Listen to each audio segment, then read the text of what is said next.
Can you hear me? Yes. Okay. This is your friend and your brother, Manny Mulyaneda, speaking from Jersey City on behalf of the Filipino English Seventh-day Adventist Church. It's good to be together again. Yes. uh, by the way, thank you, Sister Ada, for the time, for sharing with me your time slot.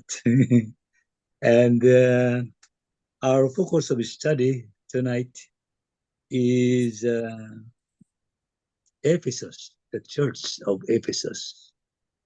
As we know, there are seven churches in the New Testament. One is Ephesus, number two is Smyrna, Pergamum, Thyatira, Sardis, number five, six Philadelphia, and seven Laodicea. But this Ephesus is the center or the focus of our study tonight. Ephesus Church was born during the second missionary journey of Paul. And Ephesus had a culture deeply rooted in paganism, immorality, and superstition.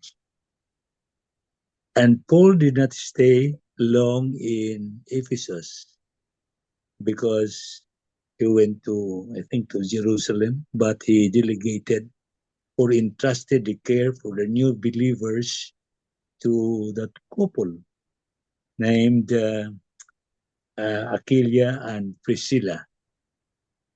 So, according to the record, that during the ministry of Paul, sick people were healed, demons were cast out, and conversion of pagans were by leaps and bounds. There was triumph of the gospel of Ephesus.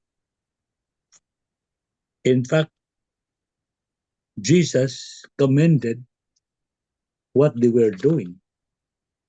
And according to Revelations 2, 1 and 4, it says here,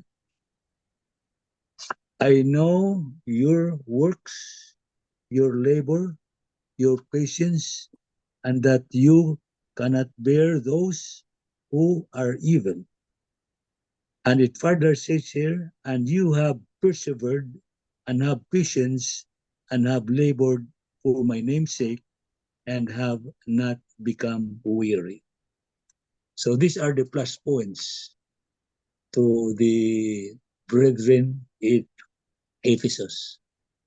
They were very jealous in serving the Lord. They were in the burst of enthusiasm. You know, when we are newly converted, we notice that we have that vigor. We are jealous when it comes to even in church attendance because we are really fresh from knowing the truth.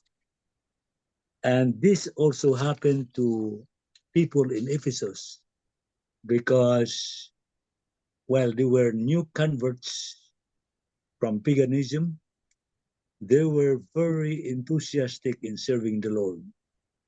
But as the years go by, there was a change.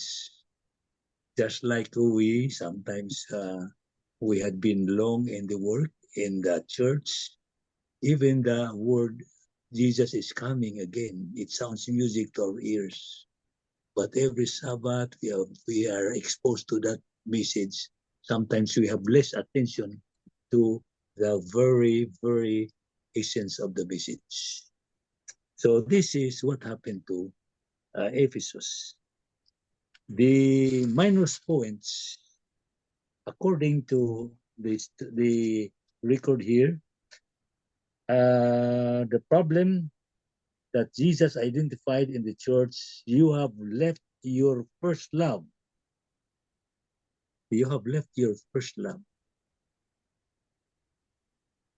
It happens to some people after long years of serving the Lord, they seem to be attracted to some other things. And as, for instance, we have here, we are focused on Christian service, family activities, business interests, travel, hobbies, books, and Christian fellowship. But we overlook the very important thing. We overlook reading our Bible, and we overlook prayers. So there are times when we change our attitude, and the solution to this problem, because the problem was you have left your first love, and the solution is repent and restore the first love. So they needed revival, and Jesus exhorted them to repent of their backsliding condition. Repent of their backsliding condition. And just imagine, the believers were not as zealous as they formerly were. They still did good works, but their efforts were no longer rooted and grounded in love. As before, when Paul had commended them many years before, the congregation's love had grown cold, and the church at Ephesus needed a genuine, heartfelt revival. This is what we need. So, what is the solution? It says here, what would happen if they refused to repent? So the message is repentance. If they fail to repent, it says here, and restore their love to God, what will happen? The Lord will take away the lampstand, or meaning the light is taken from them. So the dim of truth, the light of truth dimmed because of making attention to other things instead of focusing their attention to God. So we have here, sometimes we are tempted to center our affection, our focus on our service to others, but we forget the very important thing, that is our relationship with God. So what are we going to do? Now we have the solution to the problem. One is prayer. Prayer. Prayer changes things. You know how far is God? God is just a prayer away. God is just a prayer away. It's just like breathing, because prayer is the breath of our soul. If we don't breathe, we die. So in order to enjoy life, we have to breathe. We have to pray, spiritually speaking. Prayer. And number two is Bible study. Bible study. And number three is serving and sharing our faith. Share your faith. And number four is giving. Sometimes we forget giving ourselves, giving our resources to God. Now, I've read in the writings of Ellen White that this giving, especially giving of our tithes to God, to advance the cause of the Lord. This tithe giving, sometimes anyway, we are done already with that prohibition of eating the fruit in Eden. But according to Ellen White, that while we don't already observe that forbidden fruit, that we don't eat, that restriction to eat that forbidden fruit, God has given the tithe as a test of loyalty. So instead of that forbidden fruit in Eden, God replaced it with tithing. Tithing. So just to test our loyalty, the Lord does not need our money because He's rich. He's rich. But then He has some ways wherein to keep us alive in our faith. And if we give instead of withholding what we do. This will make us poor spiritually. So it is a test of loyalty. And the sixth one is fasting. Have you tried fasting?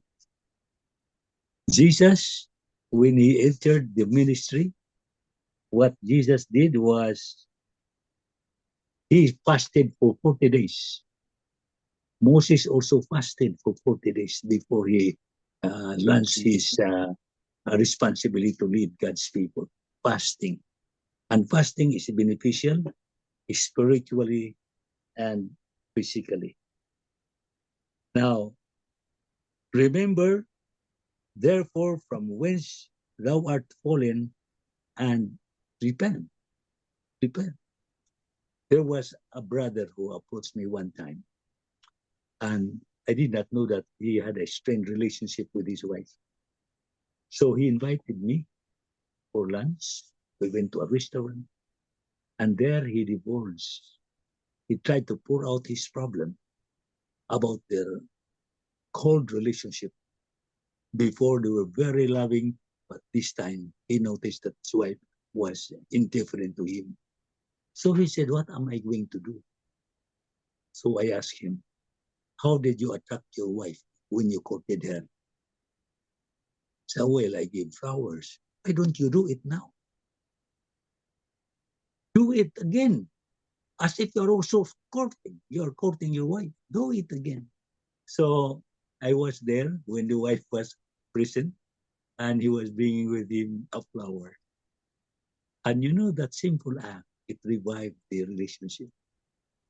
So the moment we are lax in serving the Lord, just remember what instance that you fall in love with God.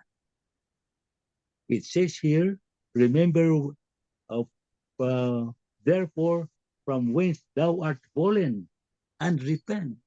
Go back, go back, restore. It is a process of restoration. And after giving the flower, the wife was seemingly indifferent, but later on, the love revived, the restoration of relationship. So that just like our relationship with God, we also have to do something in order to please Him. Now, how to rekindle your love to God? Return to the activities of the faith that you were jealous to do when you first came to the Lord. Remember, Sister Ada, when we were new in the faith, we were very prompt in attending, especially the Sabbath school, right? We were very prompt because we want to learn something. Yeah, but some take it for granted until their relationship with God was cold. We were very prompt.